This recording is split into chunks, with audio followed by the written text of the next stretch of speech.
can you please tell the viewers about yourself? My name is Damien, read AtHope, and I'm an Axiological atheist.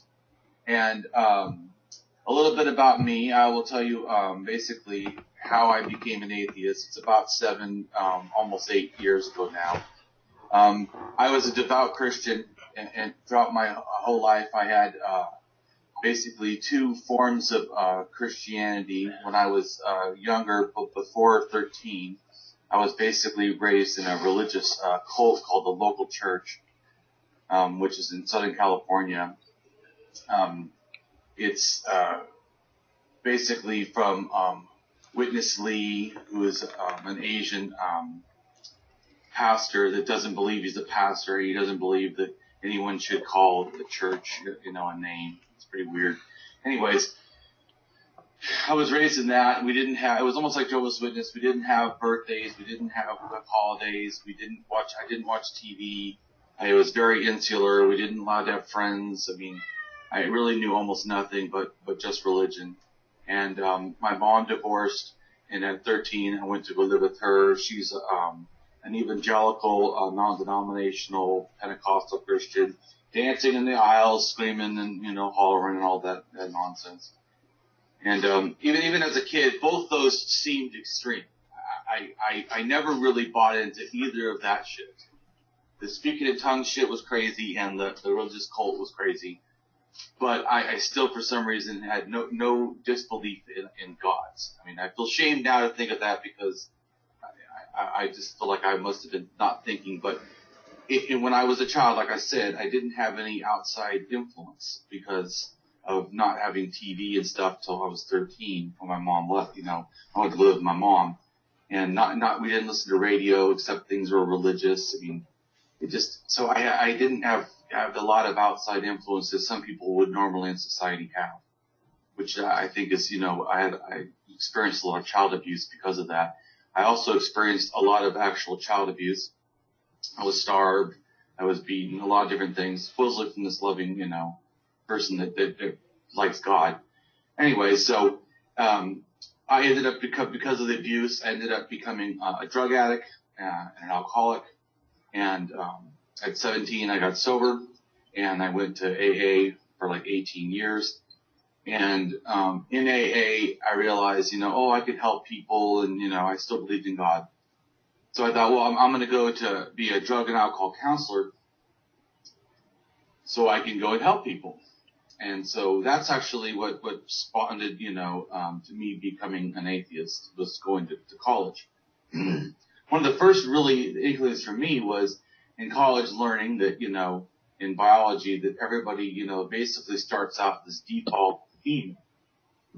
That was very amazing to me because, the Bible says, it's a man first. And so I started a little tiny bit questioning, but I still really didn't doubt God. I just thought maybe the story is just wrong. Maybe, or maybe that somehow it's a little bit different.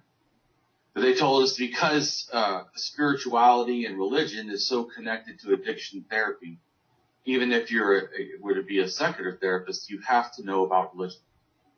So they said that we had to take a course of the 10 world religions to understand, in case if someone came to us and was a Buddhist or with the Shinto or Sikhism or something, that we weren't familiar.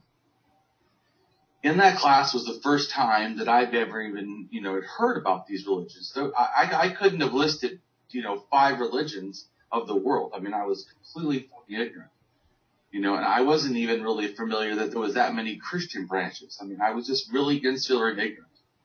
And, learning all these different religions. And then we had to study them each week, something I never would have done if I, had been on my own. I thought they were all wrong because they weren't Christian, and I didn't even care. So having to study them really was a turning point for me, because I started to see, wow, all these religions have some of the kind of similar themes, kind of similar morality. They kind of treat women the same. They kind of treat, homosexuality the same. Everything's kind of the same. How you're supposed to, be a better person, or you're supposed to think of people. And all this stuff was similar. And I started to think, well, if this stuff is wrong, I mean, I know it's not Christian. Maybe Christians could be wrong too. And then I had to take a class specifically on the Bible. It was interesting. I thought, oh man, I'm gonna get an A in this college course. It's on the Bible. Shit, I've been a Christian. I read the Bible twice, the King James Version and the NIV, completely. I mean, it's been most of my life. And then it was the one class, I would say, in college that I felt the most out of sorts.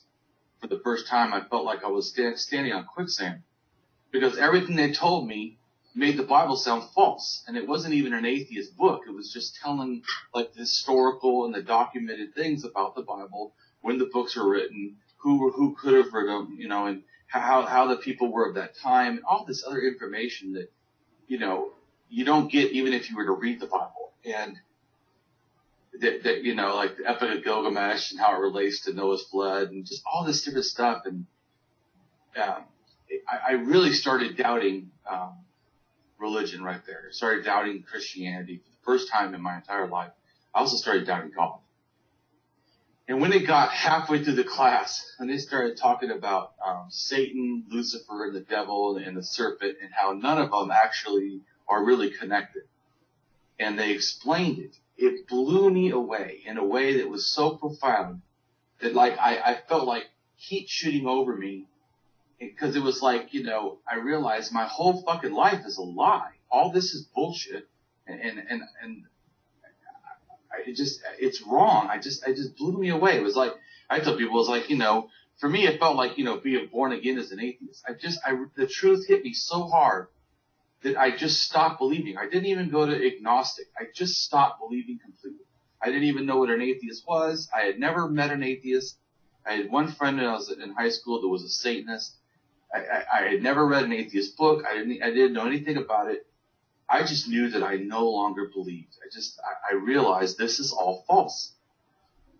And it took me about 6 months before I was able to finally say I was an atheist. I would tell people, well, I don't know if I'm an atheist. I just know I don't believe in God.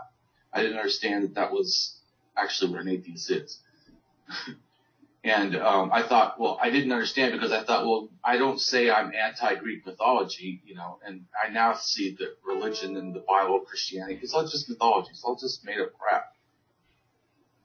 So, and also at first, I felt like, well, and being very uninformed, I felt like, well, I don't know that I feel so strongly as some of these atheists do. I don't really know that much, but it's not, the knowing for me wasn't, the disbelieving in a God. The knowing was, I wasn't sure if there was an afterlife. I mean, I wasn't sure, if ghosts were real or whatever. I didn't really understand, a lot of the stuff.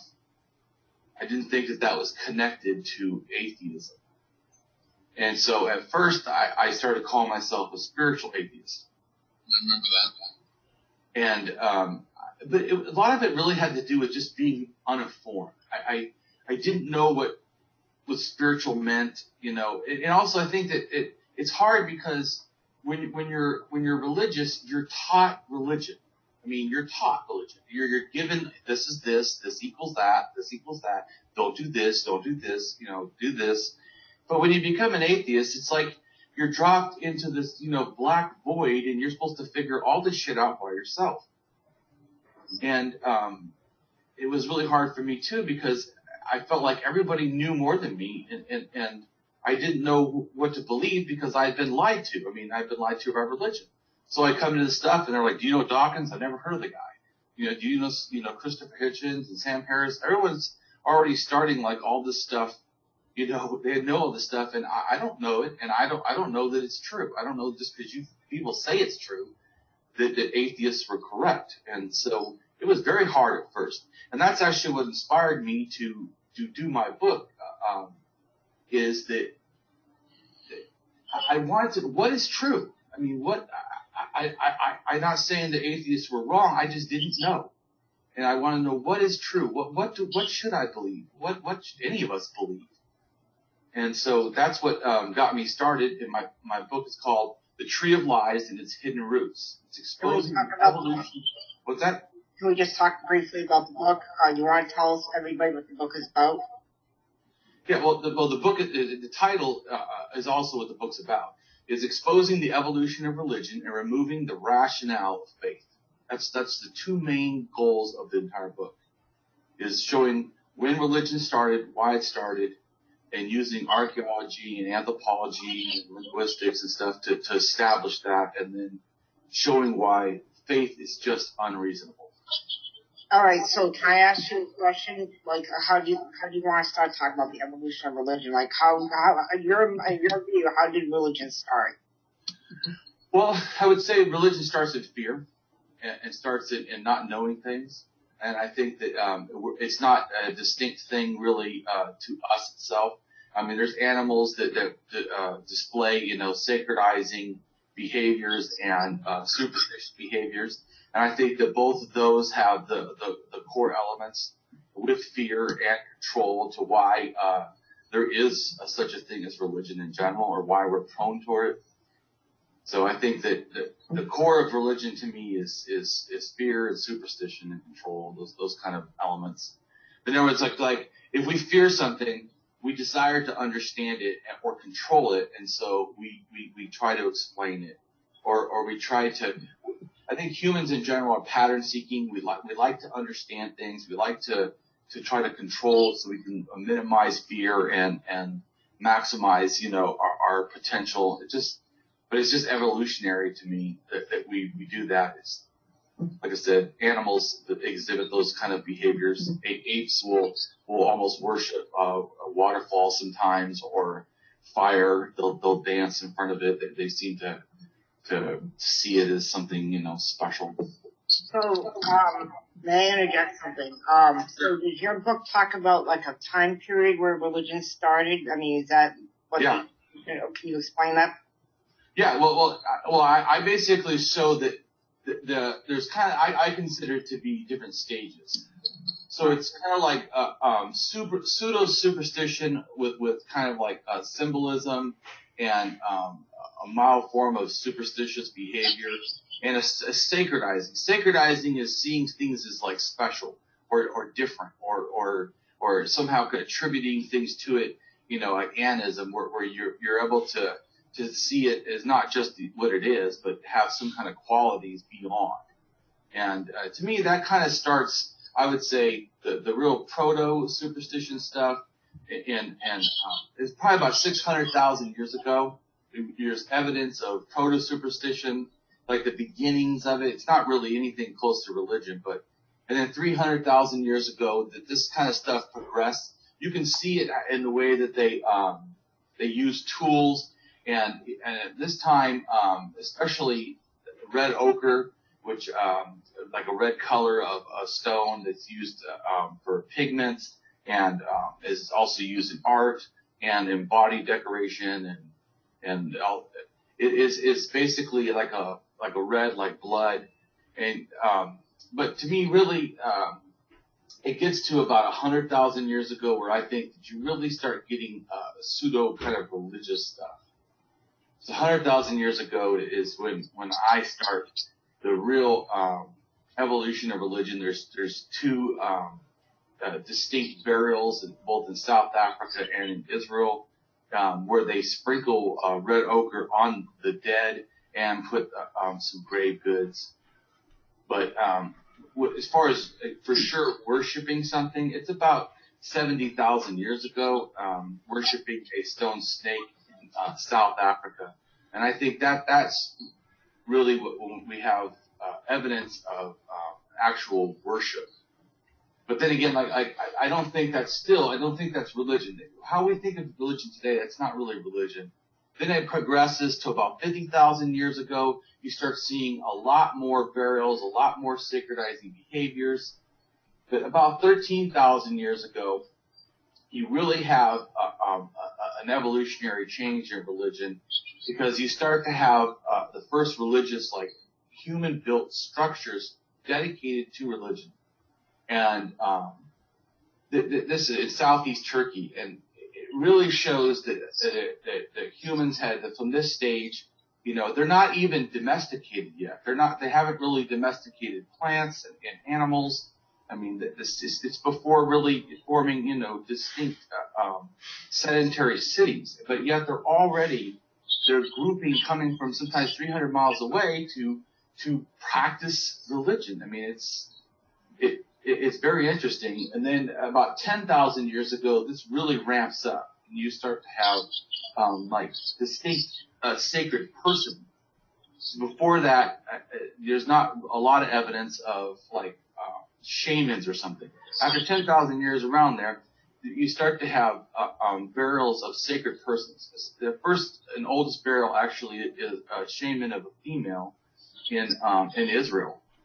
And then it's really, to me though, if what the progressed stage of religion, what we think of it today, is about 7,000 years ago, somewhere on there, when it really becomes a dogmatic, like prophet, type of mythology. Before that, it's not really. It's more undomesticated. Is the best way to explain it. It's like beliefs, but it's not distinct in the way that we think of it. And then about 5,000 years ago, it really becomes male-based, like distinctly more male-based. And this coincides also with the fact that this is the same time where they start to have city-states. And that's when I think the really, really domesticated, which I consider domesticated religion happens, like we have today, where it's very distinct, where it becomes religion, becomes law, religion becomes control, religion becomes not just something you kind of believe and it's seen as helping you or explaining things, but this religion becomes duty.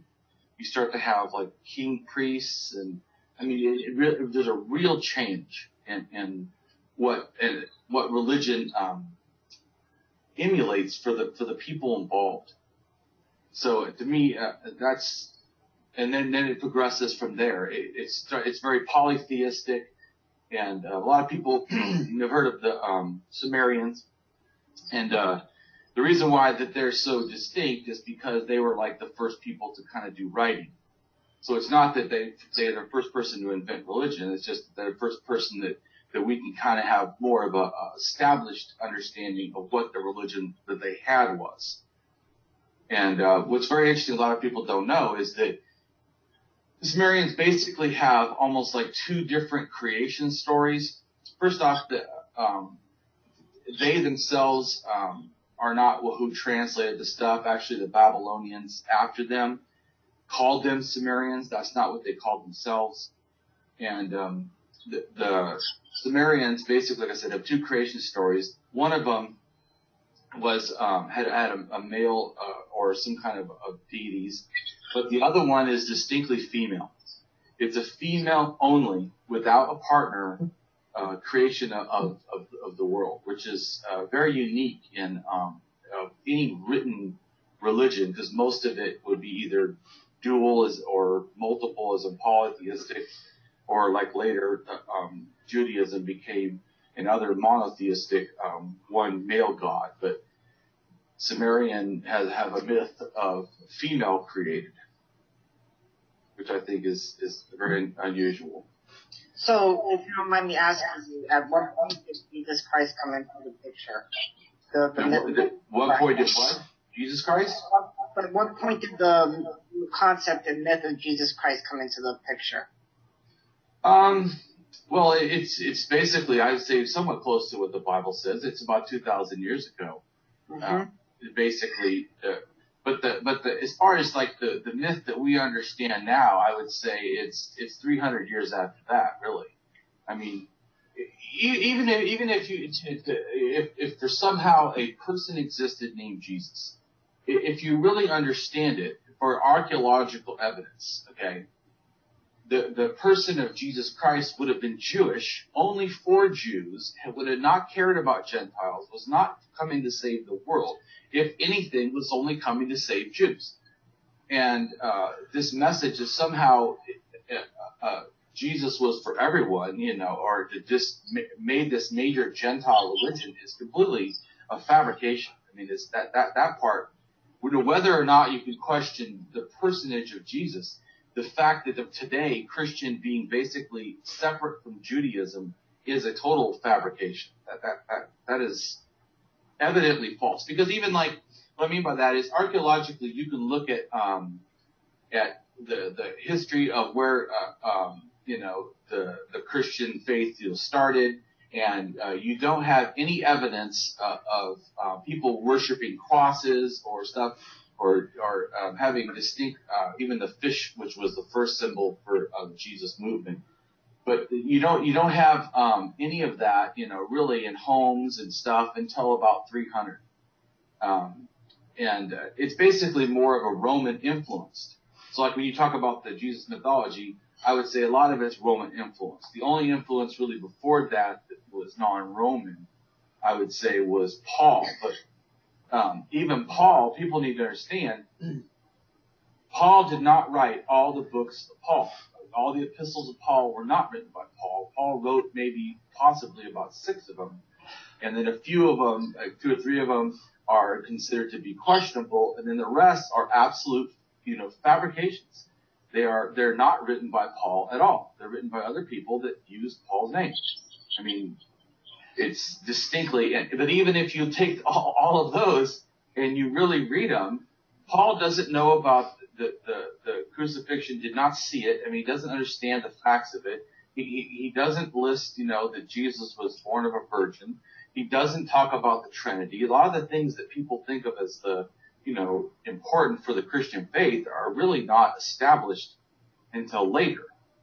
And so, I do agree that whether or not, and I always tell people, I don't think that Jesus was real. I mean, but even if a person was real, I mean, it's a moot point, because for sure he wasn't a Christian.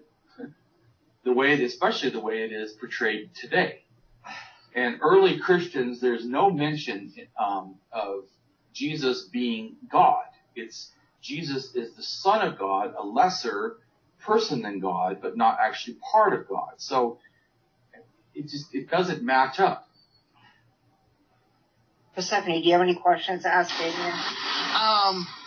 Actually, one of the things that I'm kind of curious about, with so many religions, except for the one Sumerian one that you mentioned, right, being male-based, how did that come to be to begin with? Okay, so it's very interesting. I would say that it wasn't always male-based. In fact, I would say that it's especially at about 13,000 years ago, like I was saying, that's when you kind of what I consider like the boundary of where, that's where the first time they built a structure that was religious in southeast Turkey. To me, by the way, I believe that almost all major religions we think of today, within reason, are basically connected to southeast Turkey 13,000 years ago, or relatively.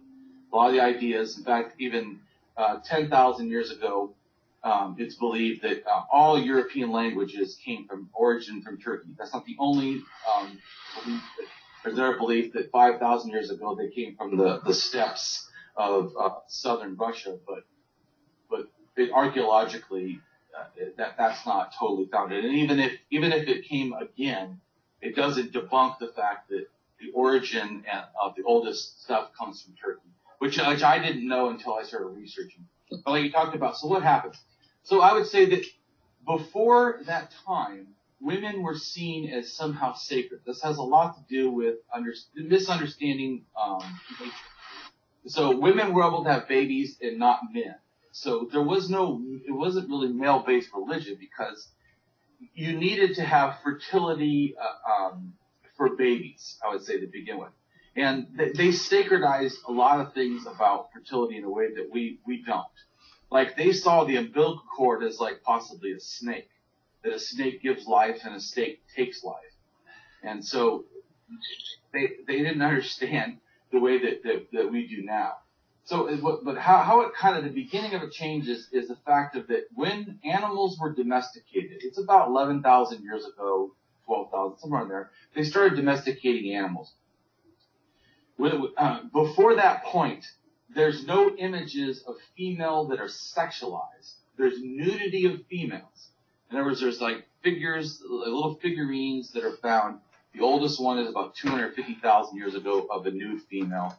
And then there's a procession of all these figurines that are all female. There's like one or two male. It's almost exclusively female. So there's a sacredness or some kind of it's hard to tell exactly what they were using them for, but somehow women are seen as different, and but they're not sexualized. It's more seen as like mothers or just naked. So hard to tell, but at about 12,000 years ago is the first time you have a woman depicted drawn on the ground where her legs are open and her vagina is exposed. And I think this correlates, like I said, to the exact same time that they were domesticating animals. And so I think that when they started to do animal husbandry, and they were able to see that, wow, we can control when babies happen or don't happen with these animals, that they started to see that maybe women aren't so sacred.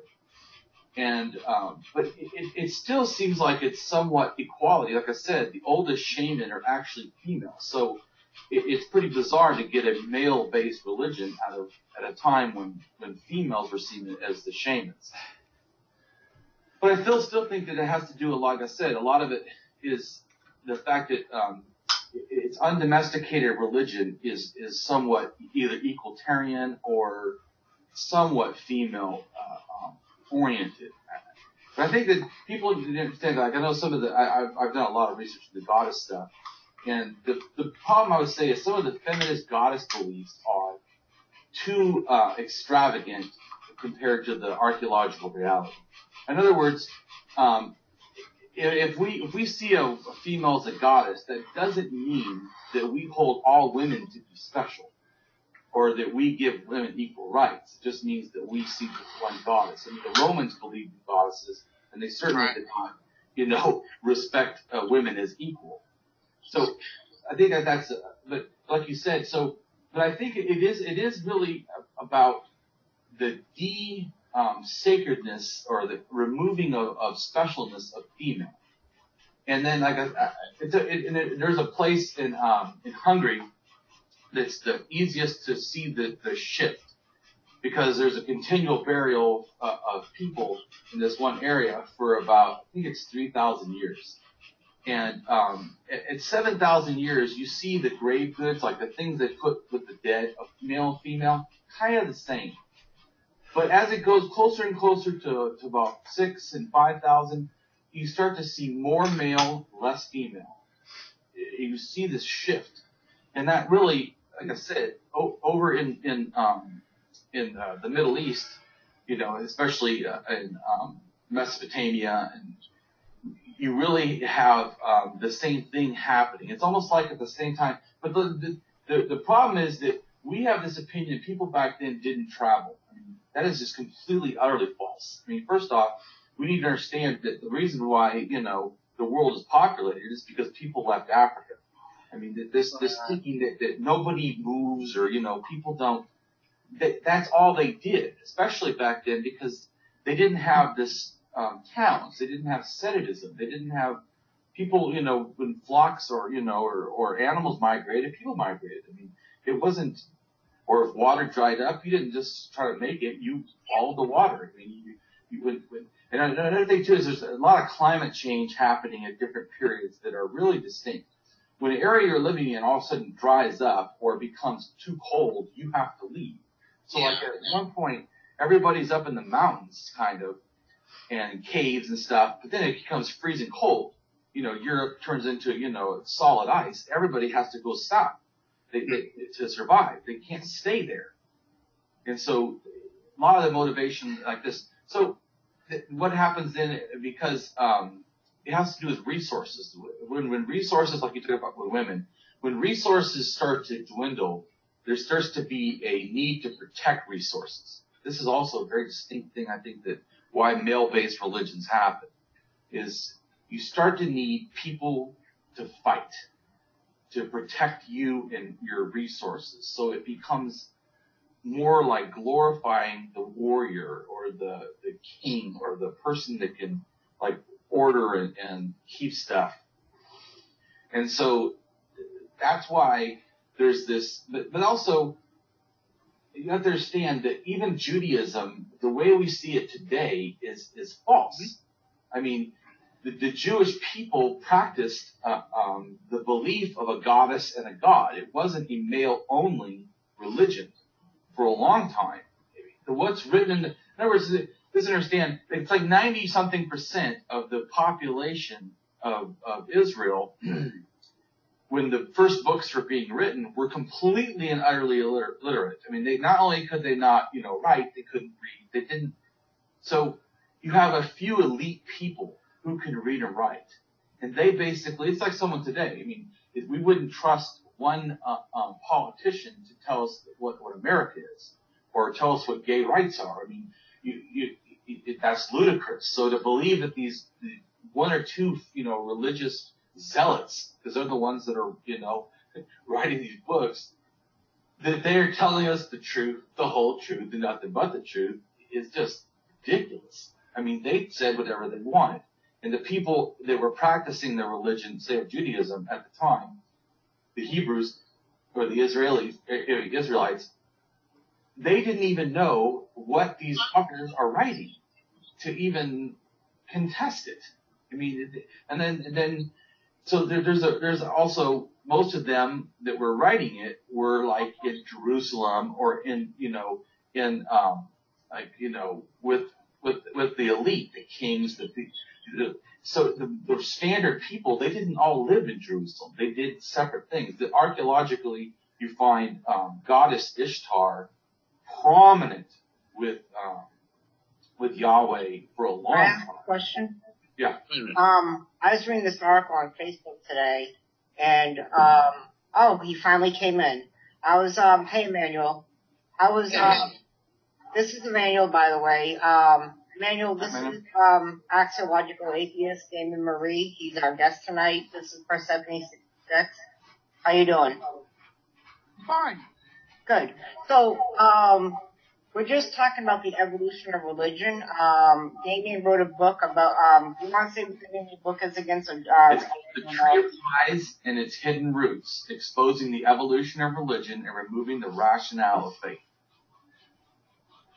So, I saw an article on Facebook today regarding Moses, how they're now saying that there's been no evidence of Moses crossing the Red Sea or wandering in the desert. There's no evidence of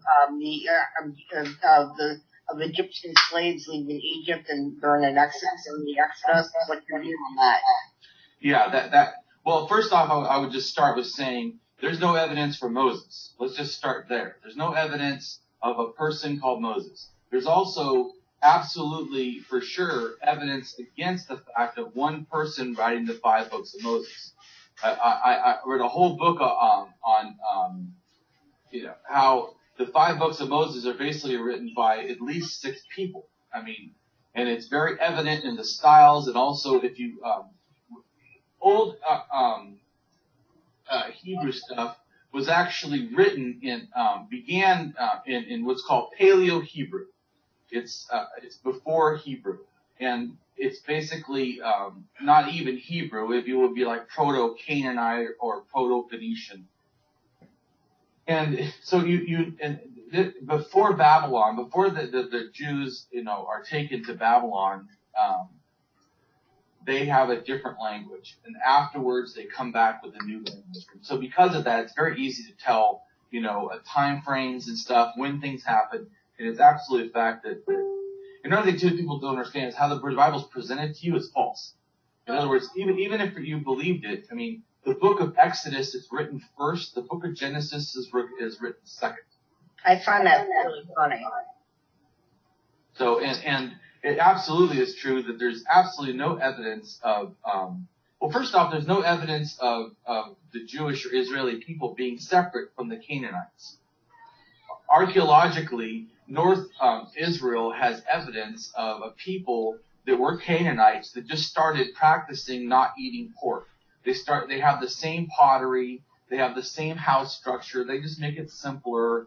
They put the animals inside their houses, and they don't eat pork.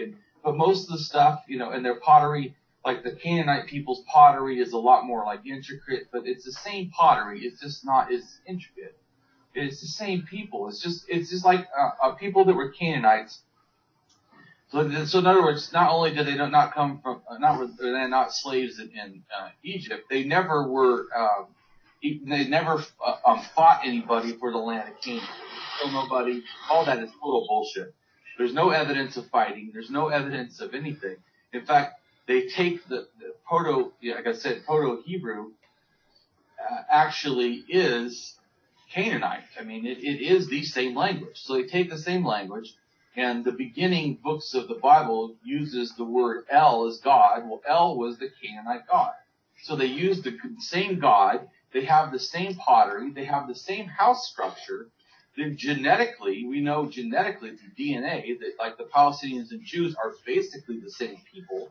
So, I mean, the whole thing is a lie. I mean, the people are the same people, and even if you tried to look for the DNA closest outside of Palestine, like where'd they come from, the DNA connects to the Kurds, which are now fighting in Kurdistan and northern Syria and northern Iraq and southern Turkey and areas in Armenia.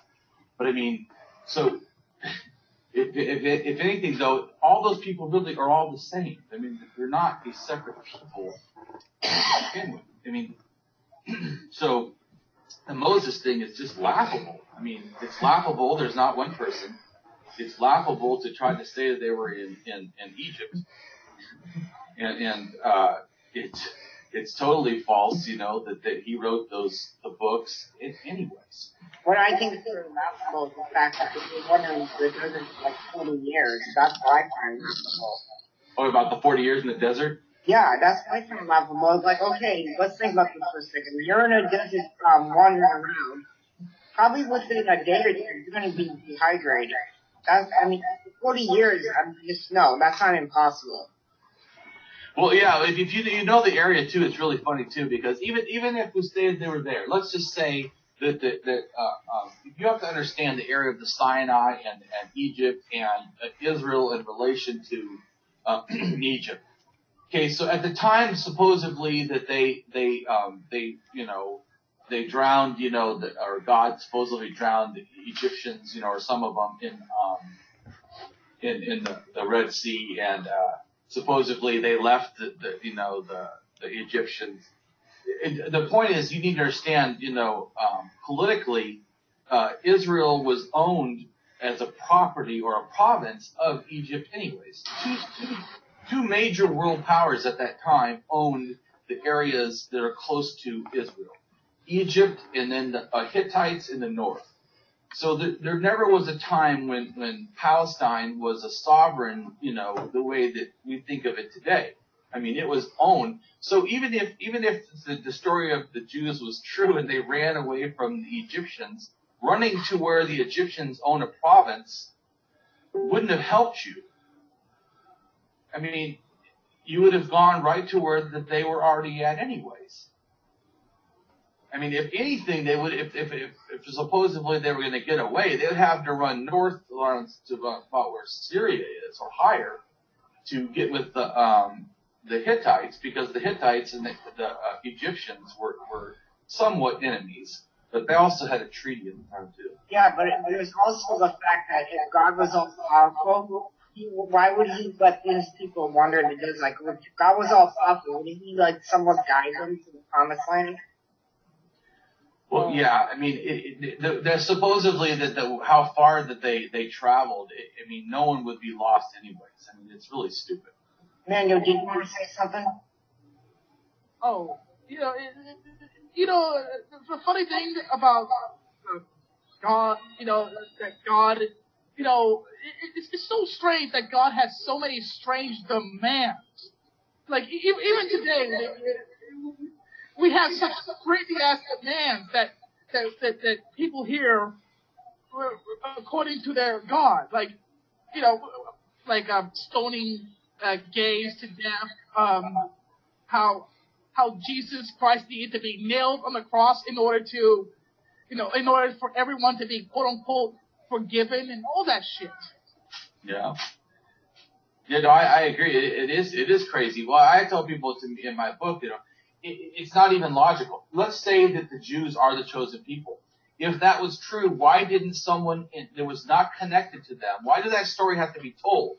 I mean, if that's true and God's everywhere, why didn't Australians talk about the Jews? Why didn't they say, hey, they're the chosen people? I mean, that would be more believable. But the fact that it has to be passed on, and like you said, I mean, petty things that only a man or a human would care about, why would God even care? Here's an idea. Why do we even have multiple languages? Why not just have one language so that way everyone can just understand? Yeah. I agree. Or like I was saying, even if you have separate languages, why aren't they all talking about the same God?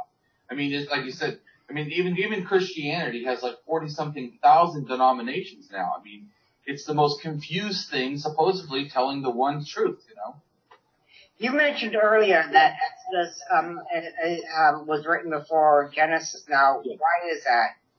Well, like I said, because archaeologically you can tell it's written before. It begins in Paleo-Hebrew, which is before the time of them going to exile in Babylon. And Genesis is actually written when they're in exile in Babylon. They archaeologically know this to be a fact. So it's not even a guess. The whole style of the writing is different. And then the other thing is that even Genesis, how it's written in two different belief systems. One belief system comes from Canaan, which talks about El. The other belief system talks about Yahweh. So, I mean, they're distinctly, they try to mesh those together, but they're trying to push their own belief system. It's very obvious. So that doesn't consist throughout the rest of the books. It's really incredible, actually. There's like so many gods nowadays. The Egyptian god, the Nordic god, let's see, what else am I missing? The Greek gods. All those kind of gods. We're supposed to take their God, the Christian God, to be the real God because the Bible said so. Yeah. So, in other words, we'll just have to take their word for it that their God is real and every other God out there, it's fake. Yeah, it's ludicrous in general. I mean, we talked about the Norse gods and the Greek gods. Those both come almost semi-directionally from Turkey. Both those have shared connections with the Indo-European religions. I can even see the resemblance. Zeus, Thor, God of Thunder. Right. Well, right. So they start with this basic theme, and then they branch off, just like Christianity starts with one basic thing, and then it branches off. So it's not that they're a direct thing; it's just that all those are connected to what's called Proto-Indo-European religion, and their origin comes from the beliefs of the people of Turkey. And the reason why Turkey, if you look at it, it touches both, over towards Greece and up towards Europe. And it was spread basically when people spread farming. Farming was spread, understanding how to domesticate animals was spread from that area.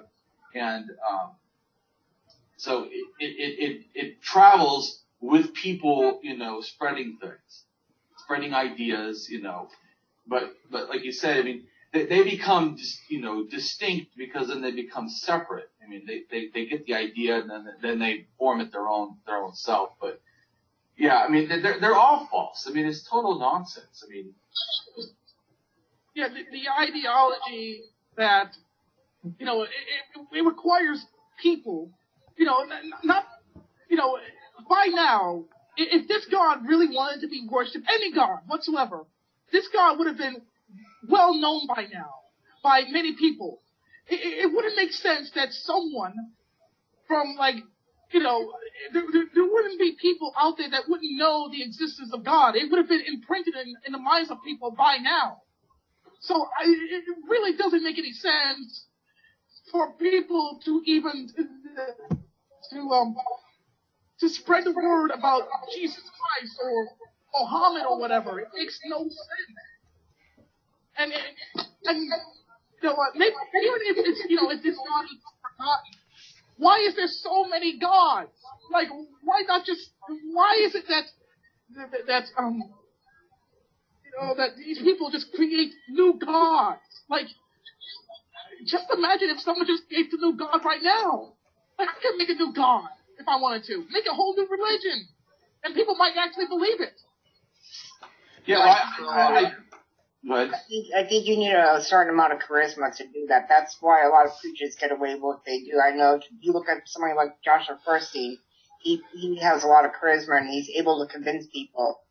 You know, I mean, the best way to con somebody is to make a religion. But Damien, I want to ask you: does your book talk about the historical Jesus? Like, do you believe in a historical Jesus? No, I don't. Well, I do address it, and I do address that the stuff that a lot of Christians see as the most important. It's not an important thing for me because to me, all of it's a myth, and I prove that Jesus, whether or not it's a real person, is irrelevant. It's just irrelevant. But I do show that the Christians believe that Josephus, the Jewish scholar of that somewhat of the time that Jesus was around, that supposedly, it mentions Jesus. Total false. This is a fabrication. He did not mention any of that crap. That has been proven that, that was a Christian forgery of the 2nd century or 3rd century. Or it certainly was nothing to do with the 1st century, when it was supposedly written. It's total false. And then, the other thing is that you can't trust the Christian sources because they have evidence of being false. Like I was saying earlier, that they, but the biggest point is this: I always tell people, Jesus never wrote one word. I mean, supposedly I'm to believe that a God puts himself in a human body, right? Supposedly exists on the planet for, almost 40 years, and then it allows himself to be brutally sacrificed, supposedly to save the world, the most important thing ever, and doesn't write it even down? Really? What the fuck? And then even if you read the stories that are written about him, he never even asks anybody to write anything down. I saw something on Facebook this morning. I want to bring up. It was basically now a lot of skeptics and a lot of archaeologists are now saying that the Jesus thing was a myth created by Emperor Constantine. What would you say to that? Well, like I told you, I do think that it's evident that there's no real worship of a cross, no real Trinity, no Gentile Jesus, loving. He didn't, it wasn't for Gentile religion. So I do think that it is correct to say that the Romans basically mythological, created the Christian Jesus. I mean, there was no Christian Jesus, period. Even if there was a person, it was not a Christian Jesus. So, I mean, yes, I do think, I don't think that Constantine, I think that he started it. Later, Roman, people did a lot more. He basically, I would say, took it from this considered to be cult, that they were trying to kill people, for believing, and they saw it as a problem. He's the one that first, because he did not establish it as the one only religion. That was later. He's the one, though, that first establishes it as an acknowledged religion. But people still practice paganism along with Jesus. So so I don't think it's correct that he totally encapsulated this myth. But I think that he's the one that got the shit started, definitely. Stephanie, you want to add anything? Actually, there was kind of a question I had that kind of relates to both the books of Genesis and Exodus. Uh-huh. From when I was reading those, it kind of seemed to me that they were at least aware of gods of other cultures. Oh, absolutely. And well, I think they were henotheistic in the fact that they believed other gods were possibly real. And like I said, for a long time, they also believed there was a goddess. There was a female partner with God. It wasn't a single God religion. But I do agree, absolutely. Even the Ten Commandments, it's obvious. It says, "You shall have no other God before me." That I am jealous. Well, how could you be jealous and say that you need to be the first one if there wasn't second? It's like having your wife or a partner, if you're a gay, coming up and say, "You know what? Don't have any other partners before me." I mean, that doesn't. You would think, okay, we have an open relationship, obviously, because that's not how you phrase it. Especially, people. And what I think is funny too is people say, "Oh, but you're misunderstanding it." Well, I'm sorry. Didn't you say the Ten Commandments were written in God's actual hand by God? How did God misunderstand how to explain it? Right, and the myth goes that Moses went up to Mount Sinai and God basically wrote the Ten Commandments on 2 tablets, correct? Well, yeah, but you know what's funny? If you actually read the story, he's up there like 40 days. Then he comes down, right? He breaks the tablets, right? And he goes back up. Do you know how long it took to get the second set of tablets? 40 days. Well, that sounds like something a man would need to do to actually carve fucking stone tablets. Yeah, and all powerful God should be able to do it no problem. And like If God doesn't laser fingers, we're talking like what, 10 seconds? I mean, how long does a laser printer do to write out 10 things? I mean, 10 seconds? I mean, what the fuck? And 40 days? I mean, that sounds like God is seriously inept. Either that or just God has, he doesn't really have limited power. He just has power. Yeah. But, there's a limit. Like, perhaps he has to do some sort of crazy, voodoo stuff, like if he wants to which is stupid, because then how has he created the whole universe, but he can't write on tablets and takes him, frickin' over a month? But maybe, God had to do do something crazy first before he can, write the tablets down. Like, drink bleach and beer at the same time for 40 days straight. And if you survive, then you write down 10 things. And if you want to do anything, you gotta do something crazy. And what's really, really funny too is at the exact same time that supposedly the Ten Commandments are being written, even if there already is evidence of other cultures having writing, and they could write whole chapters of stuff on a small little stone.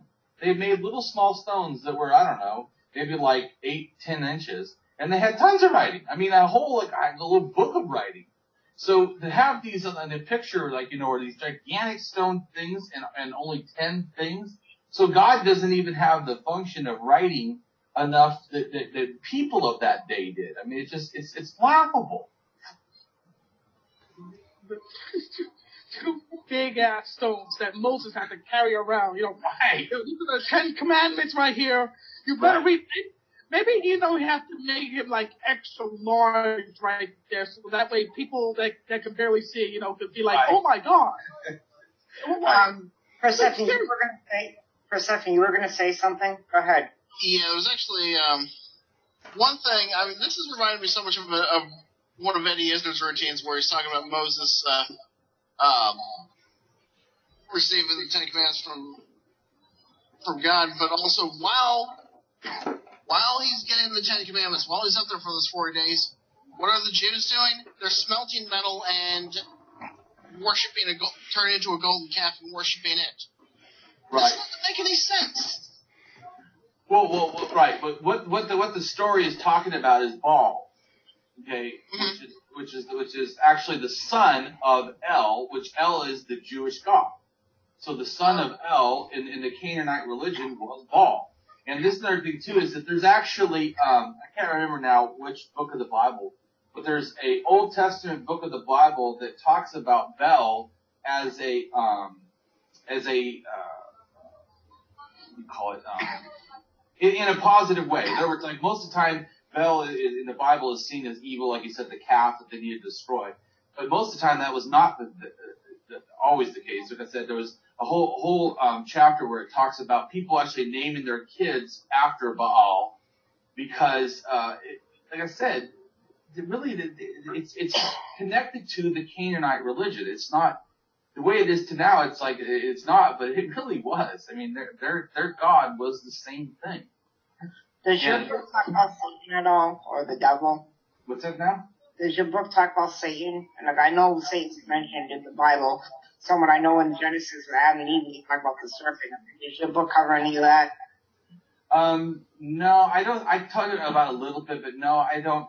I would say my book doesn't focus as much on just Christianity as probably most atheist books would. My book really shows the historical thing of all religions. I mean, it doesn't. I do distinctly talk about Christians, but and the beliefs, but no, it doesn't. I mean, I talk about Hinduism and Zoroastrianism. What does your book say about Hinduism? Well, the Ragba, or the Vedas, is basically their beginning origins of Hinduism. And that is actually, some of that has connections to Iran. And it has to do with before that, the Hapan culture, before the influence of Iranian basically, those people believed in like water purity or something. It's hard to do still exactly it. They also may have worshipped goddess or something. It's not very distinctly religious. Then it turns into basically worshiping a guy, almost like Pan or something, or which could be later considered to be a proto Shiva. He's like king of the animals or something, and they can see this on like stamped seals. But the influence of I would say Zoroastrianism and early Hinduism, these two faiths is very much connected, and some of the same deities, some of the same ideas are very closely mirrored. So that eventually. The people, and this has to do with northern India and eastern northeastern Pakistan and southern Afghanistan. That whole little Punjab region is basically where Hinduism pretty much kind of starts. But like I say, it's like everything else, it's all false. I mean, it shows that just people, adapting ideas from other people misinterpreting nature. It's the same kind of thing. And even what's funny is the Ragba has different, I think it's like, I can't remember off the top of my head, I think it's like 12 different like books or chapters. And they're not even written in chronological order either. I mean, it's just so funny when you look at all these different religions and you really dissect them. It's like they write 1, 2, and then 5 and 8, and then back to, 3, 4, or it's like, it's like all over the place, and yet somehow we're supposed to believe that all this is divinely inspired. It's a joke.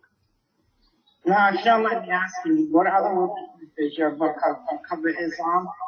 Oh yeah, I definitely cover Islam. What's interesting about Islam is Islam basically is a branch of Judaism or paganism mixed with Christianity, and it acknowledges both Judaism and Christianity to have truth in it. It mentions the Bible. The thing that's understandable, though, is that, Muhammad never wrote the Quran. Muhammad was completely illiterate. He could not read or write. And even supposedly, I think it's like about, I'm not so good at details, but I think it's about 40 years or something that the angel Gabriel supposedly gives him all these prophecies, and he constantly, keeps inventing new stuff or is told new stuff. And it's not like one thing. And he basically just supposedly gives speeches to people And some of them they write down. I mean, there's fragments they wrote down on bones, a little couple things, and on pieces of leather and a piece of papyrus, just scattered. And it wasn't until after his death that the Quran was even somewhat compiled. And also, if the Quran, let's say Islam, if Quran really was so important, and Muhammad knew this, why did Muhammad not tell them to make a Quran? He never did. He never tried to make a Quran. In fact, sometimes he would say things and people would say, that's not right. His people would correct him. Oh, well, that doesn't matter now. Here's a new revelation. I mean, because the guy's a freaking con man. And even the first... Basically... Go ahead. So basically, it's pretty much having similar problems with that with Christianity. Yes. Yeah, it's... And well, even the when they first compiled the Quran, then they realized that there's like 3 or 4 different versions that didn't match up. And so one of the caliphs, I think it was the 5th caliph, he says, well, we can't let this be like Christianity and have all these different things. So he goes, let's gather all the Qurans and all these archaeological pieces on bones and leather. Let's just burn them all and let's write a new Quran. This will be the official Quran. And we'll do it in one language, the Arabic language. I mean, who, if you have the truth, destroys the old evidence so that you can make sure people believe the truth? That's pretty bad. Stephanie, did you want to comment on the Islam thing? Let's see, was there anything I wanted to ask about that? I wasn't quite aware that Muhammad was totally illiterate. That's interesting. Yeah, he's and kind of amusing. Although I'm noticing kind of a pattern here because, like, Jesus never wrote anything. Yeah. Muhammad never wrote anything. Very good.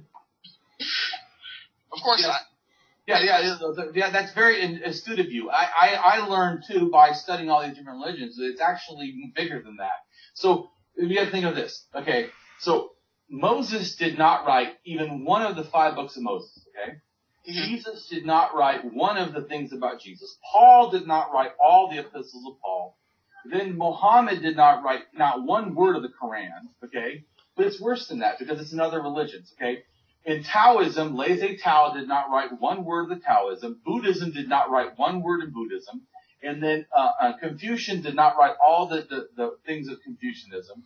I mean, in Sikhism, Guru Nanak did not write one word of their holy books. I mean, the one thing that religions all have in common is all the people that are supposedly the head people in their religion did not write shit. And who wrote all this stuff? Do you know? Well, that's a big question. I would say different people wrote different things. It was followers or people that were trying to push propaganda, using it for whatever reason. Like Confucianism, I would say that the people in this, I would say it's more of a state religion, where it tries to, just like you said about the Romans and Christianity, I think they co-opted it as a way to make poor people be under control. Pay your masters, what's Romans is theirs. Kind of the same thing with Confucianism. You need to follow the state. Don't deviate. Don't want to be different. I mean, but like Buddhism wasn't written for that. One thing that's what's funny about Buddhism people don't know. The Scythians, okay, in the Punjab region or the northern parts of India actually are from Iran, and they're a horse kind of a tribe. Well, that's what Buddha comes from. So Buddha wouldn't even be actually Indian. He actually would be Iranian, which I think is interesting. And the second biggest place of Buddhism outside of India is actually Afghanistan, which a lot of people don't know. And that's where it spread from Afghanistan into, the Himalayas, and then from there into China, and from there into Japan and Korea. And so, but it's pretty interesting how everything, is spread. So I wanted to ask you, there's been many,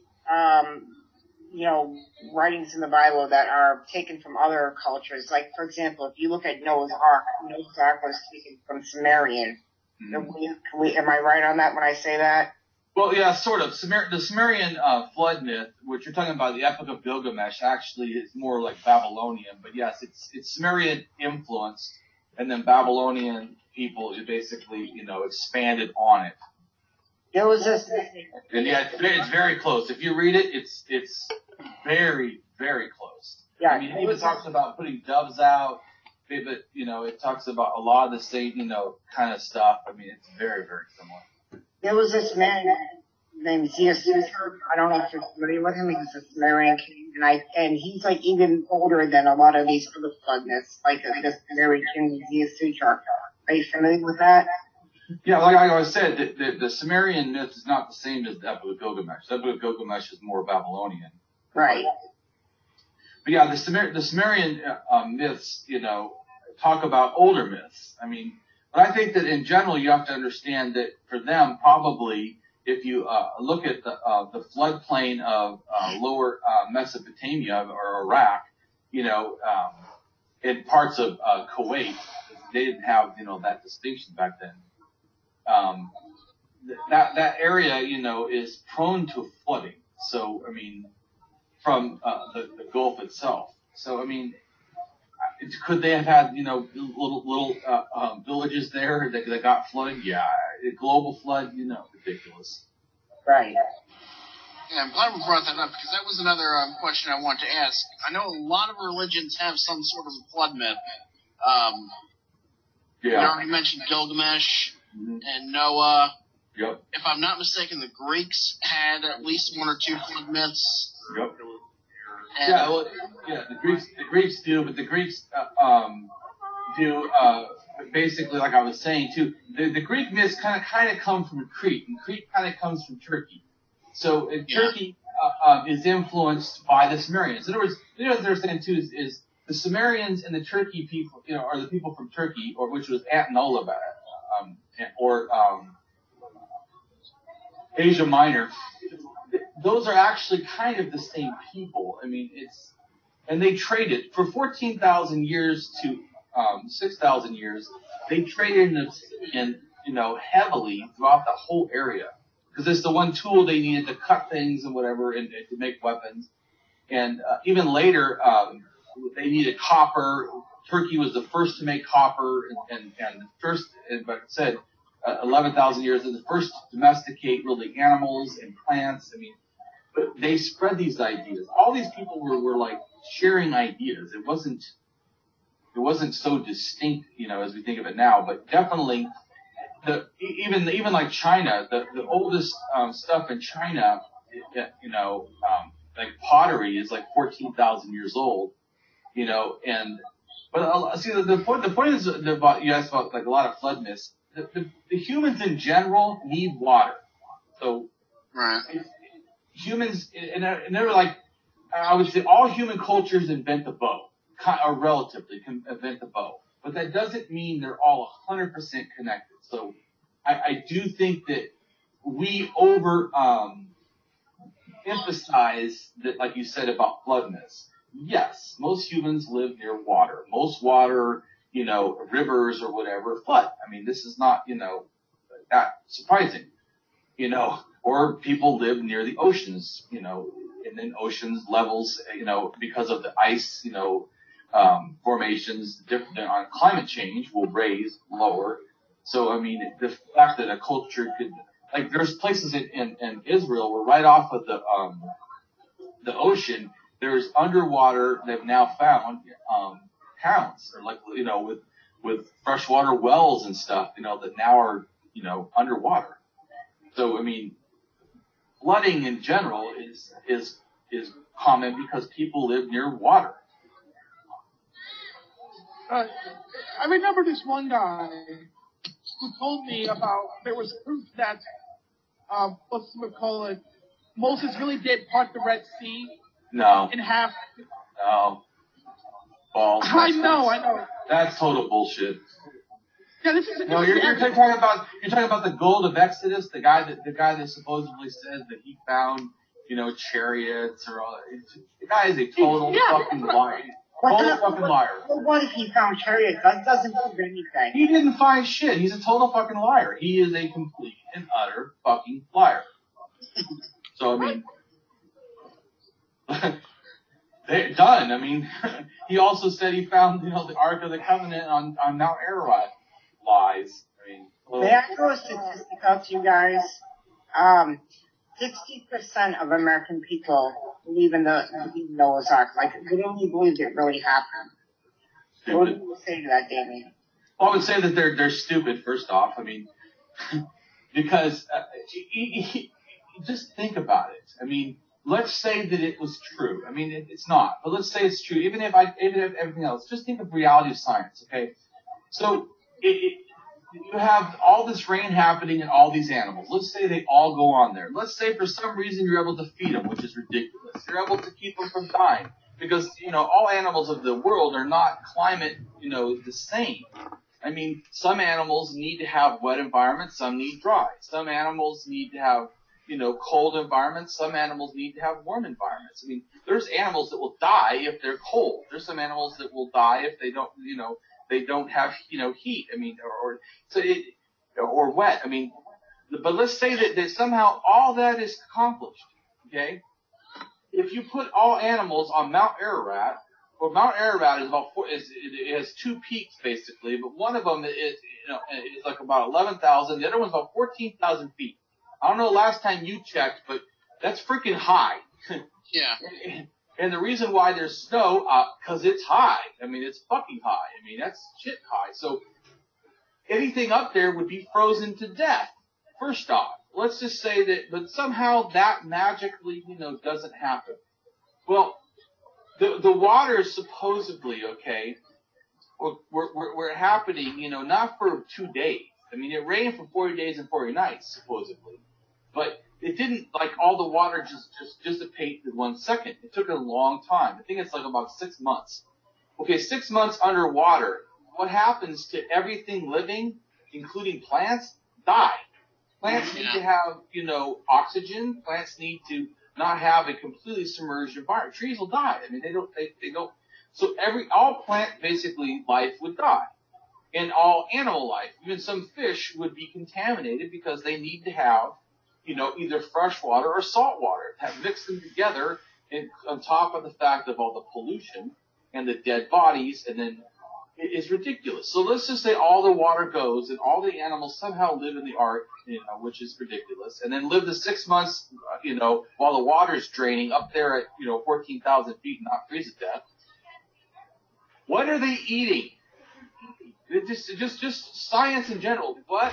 Explain to me what they're eating. I mean, so you have lions, right? They come out, they're going to be hungry, they're going to eat a gazelle, 2 gazelles. For 6 months, they're going to eat gazelles? Well, there are going to be no more gazelles. There are going to be tons of population. And but everything also would be, sickly, because where are all these other non-carnivore animals going to eat when all the vegetation is rotten or is dead? There's nothing for them to eat. And then you have humans. Humans that obviously can't eat the plants because they're rotted. How are they eating? Are they not eating on animals? I mean, the story is just like ludicrous on top of ludicrous. Speaking of ludicrous, may I interject something? Yeah. I've heard people like Ken Ham say that dinosaurs existed with human beings. My ex-girlfriend, I was talking to her one day when we were together. She was a born-again Christian. And she tried to tell me that you don't put dinosaurs in the ark. What would you say to people like this? They say dinosaurs existed with humans? Yeah, and that is stupid. Is that don't put dinosaurs on the ark. Yeah, it's stupid. Totally fucking stupid. Dinosaurs were completely dead by the time that mammals, came into the picture. It's ludicrous. It's fucking it's having no science understanding at all. Period. I mean, what are the dinosaurs in the Bible?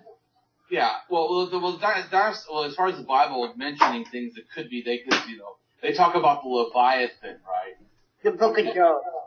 Yeah, they talk about the Leviathan, but I mean, come on, one sea monster. Even if we agreed that it was real, one sea monster, that's all dinosaurs. Come on, seriously, like you said, dinosaurs in the Bible. Really, all right, well, correct me if I'm wrong, but doesn't the Book of Job mention it as behemoths? The Book of Job. Well, like I said, it depends on how you. But a lot of times, it has to do with how you translate it. It really doesn't matter either way. Like I said, there is no, if you're saying, global amount of animals, which the archaeological evidence, would substantiate. It doesn't mention all these animals, all over the place. So yeah, it doesn't. In the Book of Job, which is funny too, is the Book of Job, it really doesn't come from Israel itself. The area that it would have came from probably would have been Syria, and he didn't even know who Yahweh was. It's so funny with that story in general, because it's pre the Israeli people, so it's just funny because he's not even Jewish. What they think of today, which is funny. Does anybody have any other questions for Damien? There was one question that I saw in the comments on the video, on the live feed. David, is your book going to be available in electronic format as well? It's going to be electronic and in written form, and I'm going to have a website set up where I can do signed copies, because I've had quite a few people want to have a signed copy. Very cool. I'm going to check this out, because it's, like, for a long time I actually studied different religions, like, after I kind of started getting the idea that Christianity wasn't quite right. Right. I started studying, like, other religions for a hobby, but, like, I never went as in-depth as you did, so, like, this is really interesting. Yeah, well, that's what what the reason I did in general is because I was like, I feel like, in other words, I was going for a counseling degree. Like I said, that's how I became an atheist. And I went 7 classes into my master's to be a psychologist, but I felt like, wow, all these people, they say that religion is false, which I agree, you're correct. But when they say, well, what's your proof? Well, I just know the stories don't match up. Well, that wasn't good enough for me. So I like, we have the truth. And so, like you said, I was like, I want to present that we don't have to guess. We know this shit is bullshit. It's not maybe this shit is bullshit. It's not maybe it's connected to other religions. It is a fact. We have archaeological proof. We have data. We have raw facts. This is not guess. This is facts. So when we say we can debunk religion because of facts, we actually have facts that are from science, that are actual facts. That's why I laugh when people say science can't just prove religion. Yes, the fuck it can. I agree with you. More levels than one. Yes, it can. In fact, that's all it ever has done is debunk religion. So yeah. Right, and you know that the Bible is at odds with science. Oh, totally. Well, to me in general, I would say that how I view all religions are conspiracy theories of reality. Every religion has pseudoscience and pseudo-history. To take them as fact is just not critical thinking in any way. Period. So I wanted to ask you, does your book talk about how religion affects society today? Yeah, yes, I do talk some about that. The most of it, though, is about debunking the belief and stuff. So I do mention things like how we come to belief.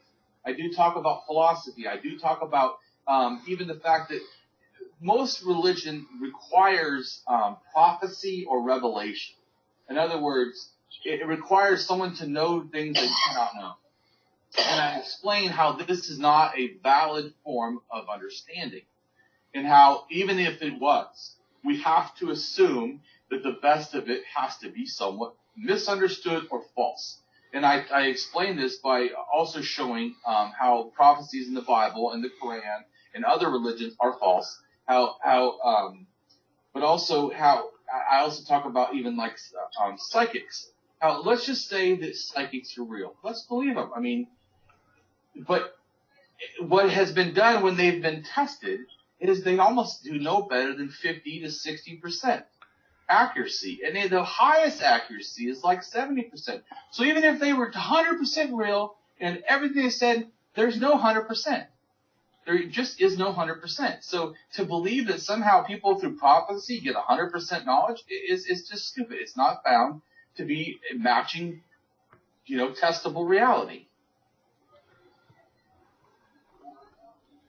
And so I focus on that. I do, in my later, other books I will focus more on, especially firebrand atheism. I will focus very harshly on how religion affects society. This is more debunking the past. That's what the book is about, exposing the evolution of religion and removing the rationale of faith. So it's not real focused on today's society exactly what it does. It's more about why you shouldn't believe it, why it's false, why there's no proof, why we can believe reality is actually real, kind of thing, and that reality is devoid of gods and things like that. That's what it's more focused on. So let me ask you something. Your opinion, do you believe that religion is slowly dying out, where we're becoming more progressive as non-believers? Because there was a CNN special on last night that talked about atheism. I don't know if you've seen it or not, or anybody else has. But do you think religion is slowly dying out, or do you think it could be lasting a week, a lot longer? Okay, so I think that for me, it's three different questions. Is religion dying out? Has nothing to me to do with atheism. Okay, religion dying out is a separate issue. I think is atheism or non-belief becoming more would be a separate issue, and then what is going to be in its place is a third issue. And so I would say that organized religions are somewhat dying out, but I think that it's more in the fact that what they're dying into. I think that this globalized, uniform religion is dying out. But I see sectarianism as not dying out. But I think that one of the things that, for me, you have to understand is, gods cannot survive without superstition. But superstition can survive without gods. So I think that even if people were to, the middle ground to somehow no longer believe in gods, that's not going to remove the problem. People still could believe in karma. People could still believe in afterlife. I know I did when I first, became an atheist. People could still believe in ghosts, still believe in psychics, still believe in a lot of nonsense, still believe in a lot of pseudo-history, ancient aliens. None of that stuff requires God. But it's still false. It's still wrong. It's still not truly understanding the world natural as it really is. And I want to ask you something. I find it interesting how some atheists believe in ghosts, because firstly, a ghost entails an afterlife. An afterlife entails an afterlife to me entails some sort of God. So I don't believe in ghosts because I don't believe in afterlife. I don't know what your opinion is on that, but I don't believe in ghosts because I don't believe in an afterlife. Therefore, I don't believe in God at all, because that just doesn't make any sense. Okay, what do I believe now? I mean, through understanding the facts, there is no afterlife, there is no ghost. But as far as what could you believe? So to me, to understand in general, what would be a ghost would be a human intelligence that exists outside of the body. To me, but you're talking about something natural, so it's not inherently outlandish that could be possible without a God. But I think it's just a misunderstanding. If you look at the facts, that science is able to prove that near-death experiences and all these things are just natural phenomenon, the reason they have it. And there already have been studies too that have shown that by inducing a state of fear or anxiety, that they're able to actually create the belief that you can see, ghosts or beings, or that you're being touched. I mean, all this stuff is occurring in the mind. It's just part of who we are. And but I don't think that these things require, a God for it to be believed. That doesn't mean it's real. It isn't real. It's false. But I don't think that it inherently, requires a deity. I mean, just like a lot of people say Buddhism is atheistic. That's not really correct. They do believe that there's a lot of it believes that there's spiritual beings. They don't believe there's a personal God. They don't acknowledge or believe in a creator God, but they believe in 7, levels of heaven and 7 levels of hell and afterlives, and the whole point of in general enlightenment is to stop wanting to exist in this world so that you can stop being or being reincarnated or rebirth, as they call it. So, I mean, it's not impossible. A lot of faiths have things without an afterlife or spirits and stuff without a God. Like I said, it's false. It's not matching reality, and science can disprove that these things, are true. And what's funny too is if you look at the near-death studies, which I have, what's funny is that there's really not that much uniformity. So if supposedly people were actually going to heaven or whatever, why aren't they all talking about the same thing? They don't. The only uniform thing is that everybody talks about seeing people that they know, family members, whatever. So, that's the only really uniform thing. So it's not really amazing that you would think of people out of your own, memories. I mean, it's not like you really get, information from other people that you don't know. Okay. Does anybody else have any questions? Damien?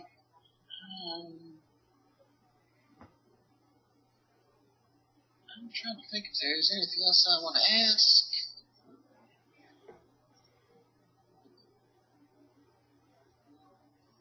No, I definitely want to read this book, that's for sure. What's that? Yeah, well, I think that most people that read the book will have a way stronger disbelief than they do now. Or they will feel confident that what they how they feel about atheism or disbelief in general is valid. I mean, you have more evidence to back that up. Oh, I have a question. Okay, I have a question we can talk about. This is something we covered before on previous podcasts. Does your book talk about child indoctrination at all? Oh, indoctrination? Fuck yes. All right, let's talk about that. Not just child indoctrination, but forced indoctrination in general. I mean, the Christian religion and the Islamic religion in general are two of the most big proponents of forced indoctrination of religion.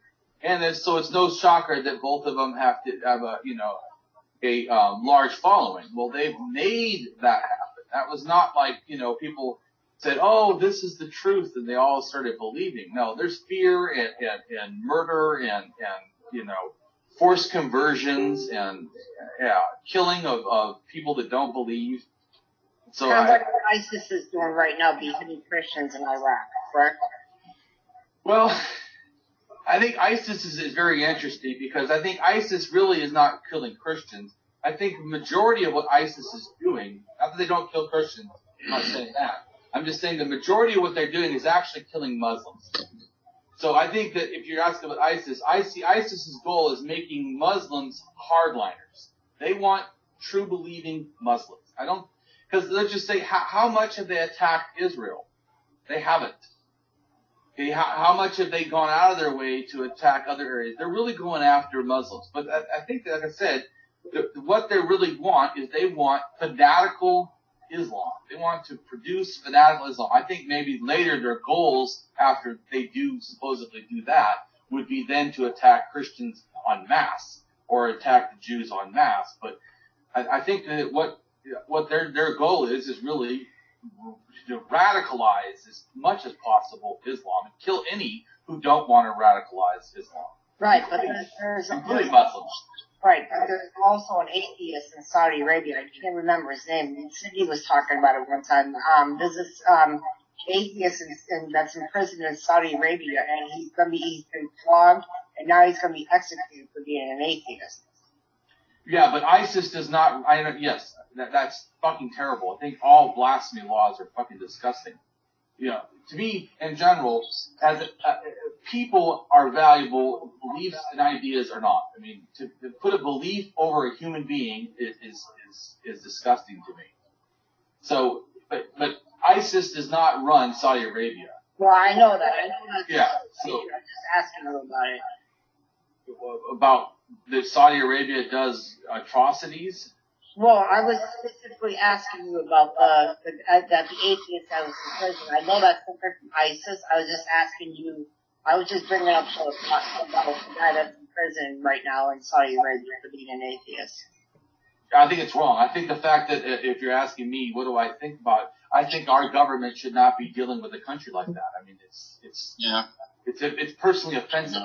You know, to me, in general, I think that we should be this way. Any country that's hurting gay people, we should be against. Any person that's blasphemy laws, we should be against. I mean, we're for freedom. Anyone that's suppressing women's rights, we should be against. I mean, these are just basic. These are not like things special things to me. These are just fucking basics.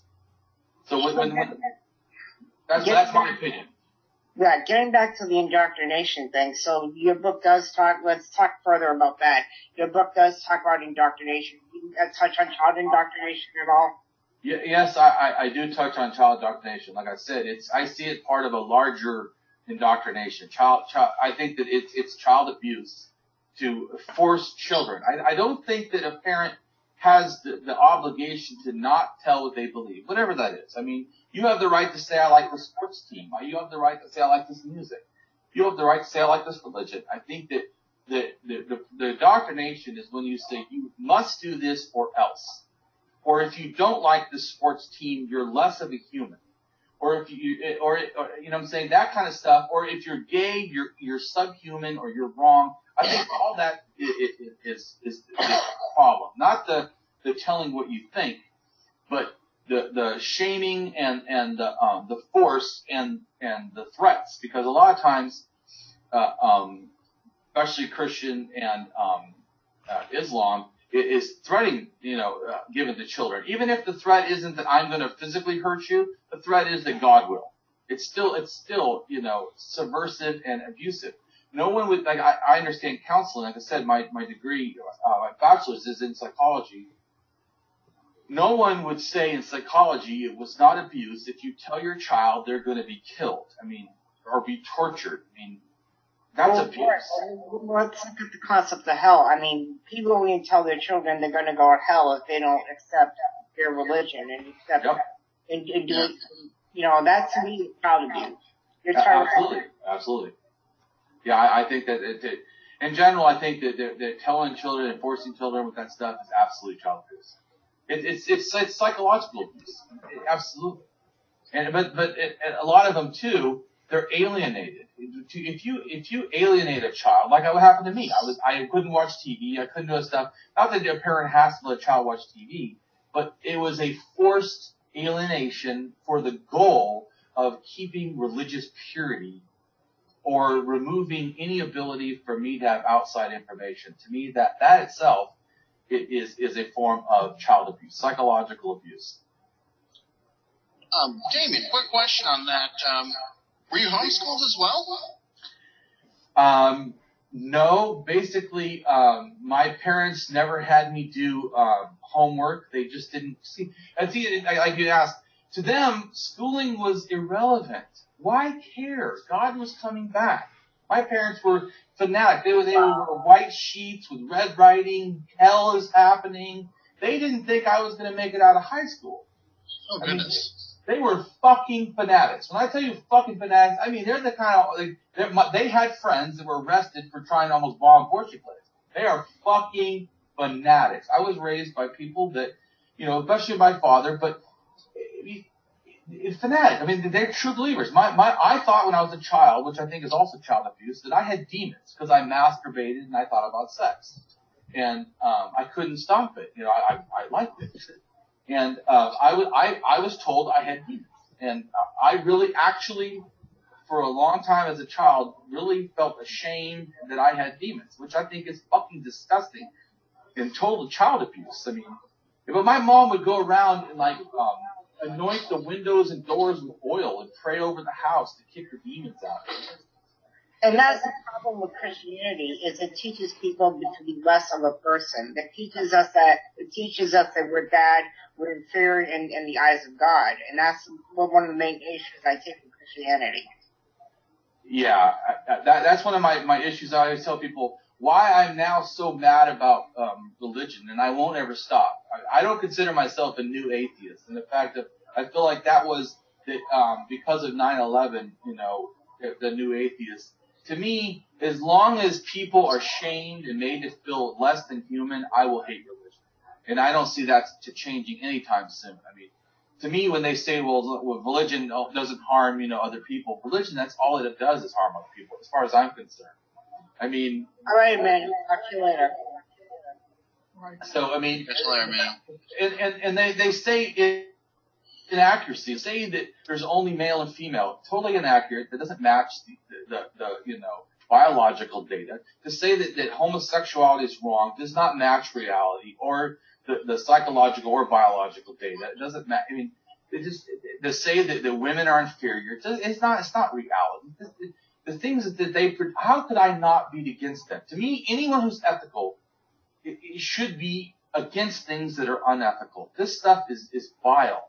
In fact, we're talking about the Christianity. Do you know that Christianity actually, when they were going to make gay rights in Canada, that they had a large debate, that people were worried that they were going to outlaw the Bible because of it being hate speech? So your book does cover on religion being harmful, correct? Oh, fuck yes. You want to talk about that? That religion is harmful, like I just said. I mean, I do mention that people are born, you know, like I said, intersex. People are born, you know, homosexual. The problem is not how people are sexual. The problem is religion saying that it's wrong. And Buddhism says homosexuality is wrong. I mean, most of the religions, Buddhism says that women are inferior to men. I mean, and Christians are not the only, they have not marketed, you know, the only vile thing. Same with Islam. Really, most of the religions are, even like, people like the, Taoism, the fact of, the yin and the yang. Well, it has men as white and women as dark.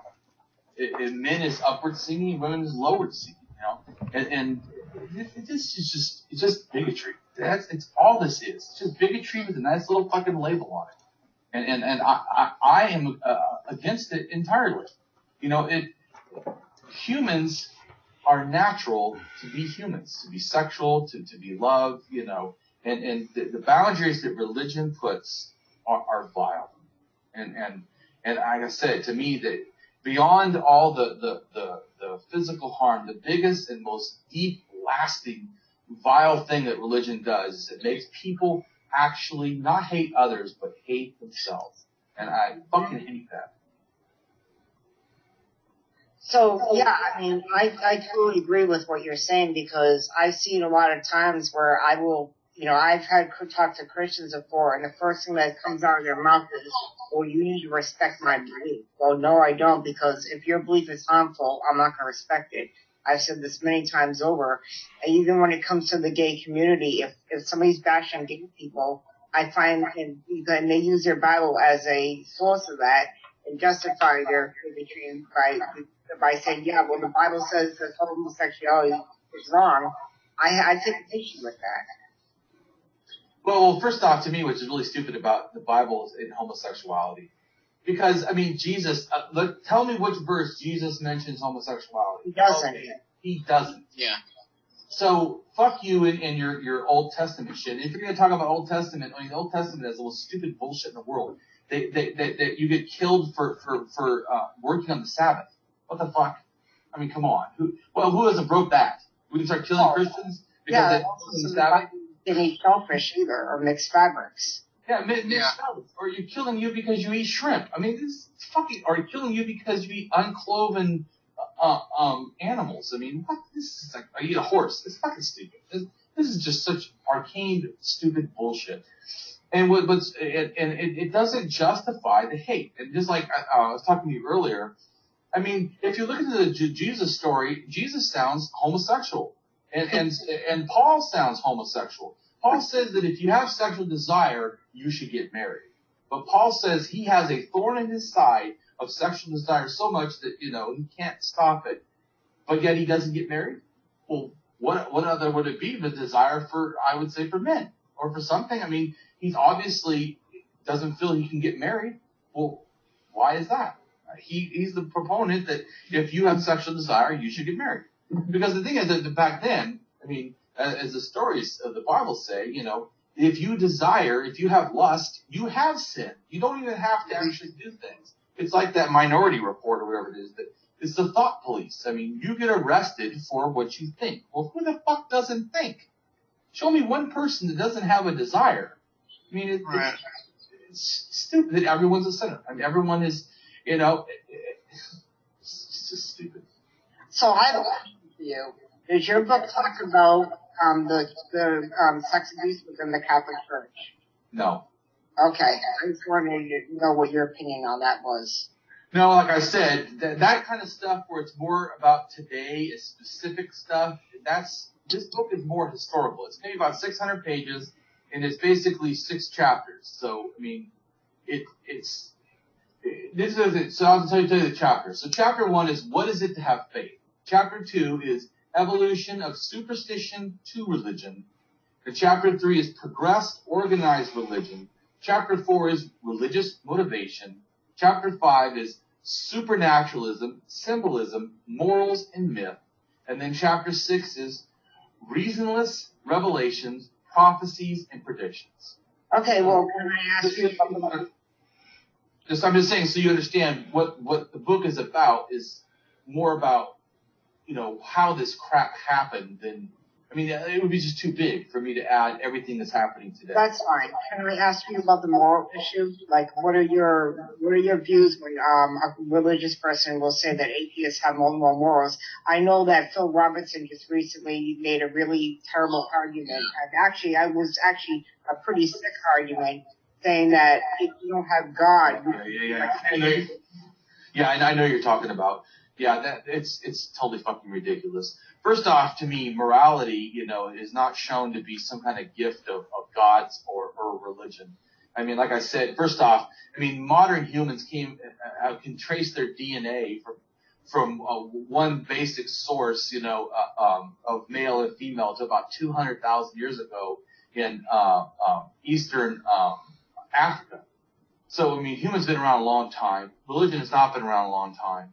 Like I said, even the pseudo-religion has not been around. I mean, it's people have been acting in a pro-social behavior evolutionary because pro-social behavior is beneficial to us.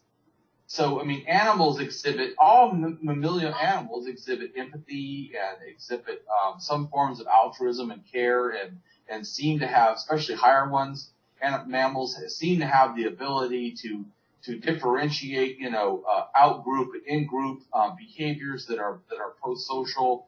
I mean, and reject, you know, unfair things or seem to work cohabitate at what group, you know, together.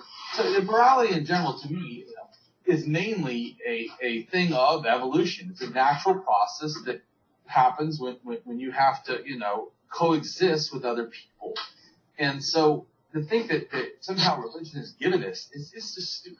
It's and also it's really funny too to me when Christians try to say, like he talked about rape. You know, how would an atheist know what the word rape is? Really, because your Bible justifies rape of the Canaanites, you know, and allows rape marriages. Even explains how to do it in the Bible. It tells 229. Well, there's a part in the Bible that says that you can take women and how you're supposed to break them. Is take off all their makeup, shave their head, don't have sex with them for a year, isolate them from all family and all interactions, and then after that year or whatever, you're allowed to then force marry her. And it explains how to break a woman so that you can, you know, rape marry her. I mean, it's like, you calling your crap morality? Yeah, and it's the same goes with slavery. The Bible tells you exactly how to slave your fellow Jews. Yes, and how to enslave your non-Jews. It talks about Jews, how you're supposed to treat them better.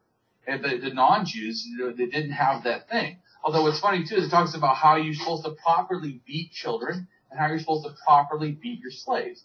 You're supposed to beat them, but you're not supposed to beat them to death. Beating them to death, if they died, like, immediately, that was considered to be a crime. But if they died in a few days, well, that was not your fault. You know, you didn't mean to kill them. Right, and you have people like G-Man who tried to justify slavery. There's no difference between biblical slavery and the transcontinental slavery. Yeah, that's just not true. Yeah, in fact, if I'm not mistaken, the Bible was being used to justify that. Yeah, well, true, it was. Bible was absolutely, in fact, very, very strong proponents of the Bible back at the time. I mean, how we think about religion today is a lot watered down. How a long time ago, most people were religious. I mean, there's actually more non-religious now, at least that admit it. But the first slave ship was called from England was called the good ship Jesus, so that was somewhat the nickname. But I mean, the person was a devout believer. In fact, he believed that the Africans who died were proof, as he came over, to stuff, was proof that God was not in Africans, because if God loved them, He wouldn't have let them die. So fuck. This is just total bullshit. I mean, religion is disgusting, and Christianity doesn't give morality. I mean, if anything, it does the exact opposite.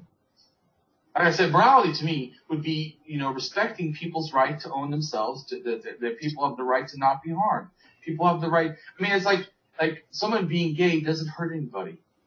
In fact, it's a healthy thing in psychology. It's a healthy state of being. It's a normal part of sexuality. To say that someone needs to die or be killed like this, like California just recently, be shot in the head, that is proof you don't have any morality. What the fuck? Right, that's just sick. Sick! Wrong.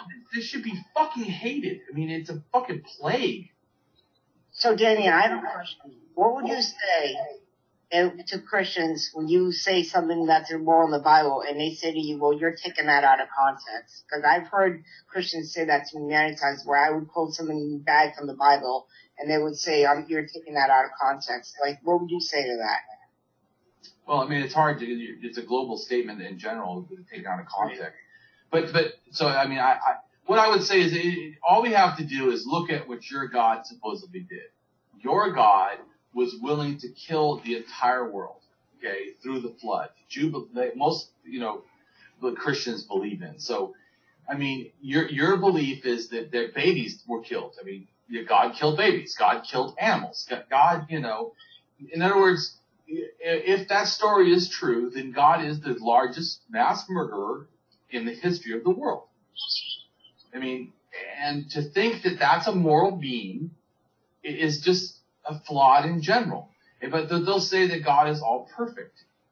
Yeah, but what you're really saying is God invents morality. That God is outside of morality because they, like you said about taking out of context, they don't want you to use morality standards against God. Like, the Ten Commandments say thou shalt not kill, what God does. I mean, just like morality in general, taken out of the context, I would try to focus that, well, let's stick to the context that you do agree with. I mean, to me, it's easy to debunk a Christian or any religious person. Fine. I like, what do you agree with? Let's start with where they agree, and then I will fucking hammer them with that shit. Most of them, like Christians, believe, the Ten Commandments. Where in the Ten Commandments does it say thou shalt not rape? There is none. There isn't any. I mean, there really isn't. And the closest you got is not to commit adultery. What? Yeah, not to commit adultery, right? Yeah, but here's the funny thing. If you were going to make a law, let's say I tell people, what's the worst crime? Killing people, right? I mean, isn't that, okay, well, why is that not the highest crime, in the Ten Commandments? I mean, God puts the child disobeying the mother and father is higher than murder. Well, the first four commandments are basically about worshiping God. That's what the first couple of commandments are about. Well, true, but I'm just saying, even if that's the highest, I'm saying if you take it, because the reason I'm saying this is they say the Ten Commandments need to be how we do law, right? But even if you took that as thing, then a child disobeying their mother and father, I think it's the fifth commandment, is actually before murder. I mean, who does law like that? there's not a country in the world that does that puts child, not listening to their parents above murder. Right. That's not even morality. There's no morality that I know of that does that. It's fucking ridiculous. And if your all-powerful God doesn't even understand morality, to the most simplest, proof right there. I mean, how am I taking out of context how your perfect God put the order of morality? I mean, or Ten Commandments. It's just stupid. So I mean, the fact that could a Christian always come up with an excuse? Yes, but to me that doesn't make it true. So to me, I don't go out of my way to try to debunk Christians, because to me, or even religious people in general, you can't help people that don't want to learn. You cannot help people that are not coming to the table with an open willingness to change ideas. I'm open to change. In fact, like I said, the history of my own disbelief has been constantly changing to actually a more harder and more pure, I would say, removed from, pseudoscience and pseudo-history, and removed from, magical beliefs into a very naturalistic belief system. It's not what I started with, but it's what I was willing to be led by the facts. They're not. So they're always going to say that it doesn't. Like, in fact, I went to a debate one time. This Christian said that killing and raping of the Canaanites, the Amorites, the Midianites, was okay because God owns people. So God can do whatever He wants without moral repercussions. And I don't even know how to respond to that. But you're just fucking sick. I mean, They're just rationalizing. That's all it is. They're just rationalizing it. So I mean, I don't know what to say. You're sick. I mean, I don't. That doesn't. I don't. There's no place that can be okay to me. It's wrong. So that's to me, in general, what I feel about. Like I said, when they talk about, that atheists wouldn't understand what rape is. You're just ridiculous. Well, I think Phil Robertson caters to the religious right. He caters to a lot of people who watch Fox News. He caters to, like, a lot of people who believe that homosexuality is a bad thing. He just spewed ignorance all around. Well, yeah, like I said to you earlier, I mean, if science shows something otherwise, then believing stories is just stupid. I mean,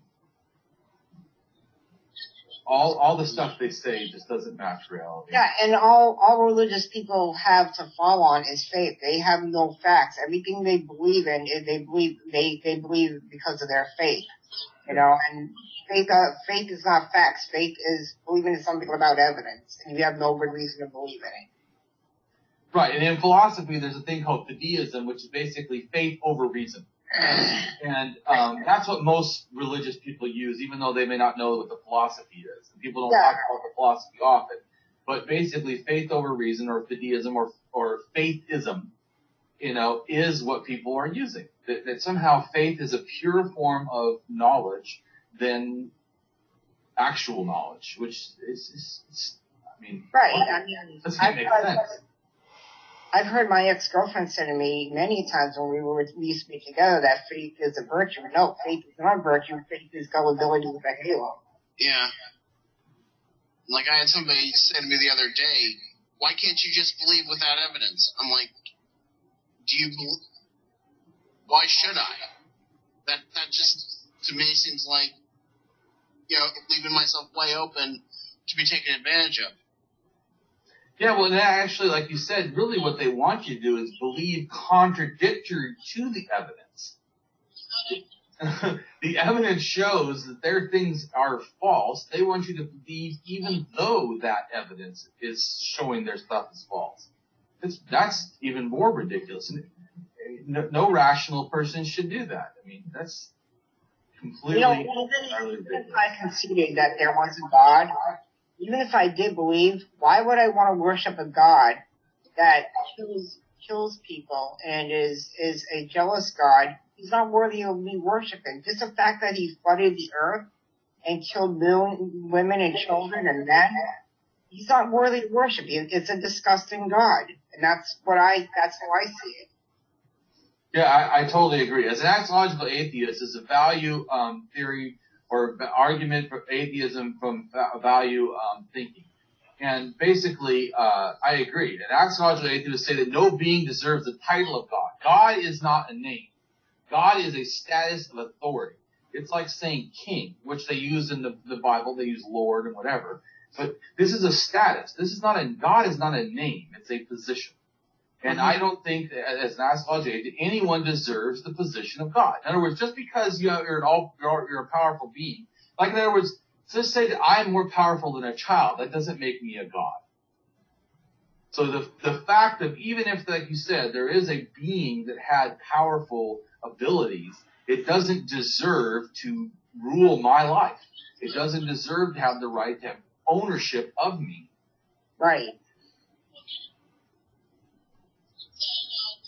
So I think we're coming to the end of the show. I have a few announcements to make. Damien, it was so nice having you on. You're more than welcome to come back.